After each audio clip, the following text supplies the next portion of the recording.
Friend, this is Honey here and welcome to my channel Honey का kitchen. अगर अभी तक आपने मेरा चैनल सब्सक्राइब नहीं किया तो please subscribe my channel, press the bell button also so that आप मेरी वीडियो सबसे पहले देख सकें। आज मैं कोई रेसिपी आपके साथ शेयर नहीं कर रही हूँ, तैयारी से आपको लग रहा होगा ज़रूर कोई सेलिब्रेशन है। Today is my son's birthday 29 February. 4 साल के बाद आई है तो हम सिंपल सी सेलिब्रेशन कर रहे हैं घर में अपनी फैमिली के साथ, छोटी सी बर्थडे। तो मैंने कहा आपके साथ शेयर कीजिए अपनी खुशियाँ, तो stay with us and let's start celebration.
जी केक तो कट हो गया और अब हम केक कटिंग के बाद जा रहे हैं ऊपर रूफ टॉप पे। हमने बारबेक्यू करनी है तो वहाँ पे ऑलरेडी काम स्टार्ट है।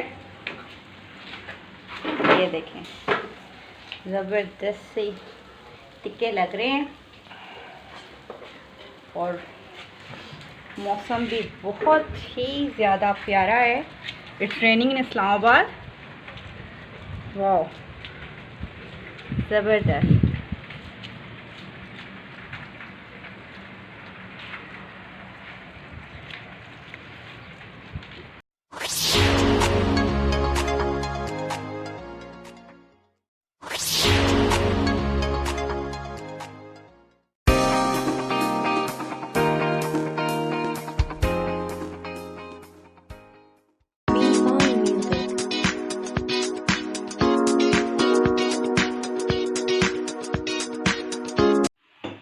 क्योंकि ऊपर जो टिक्के हैं वो लास्ट स्टेजेस पे हैं तो मैं बना रही हूँ यहाँ पे पराठे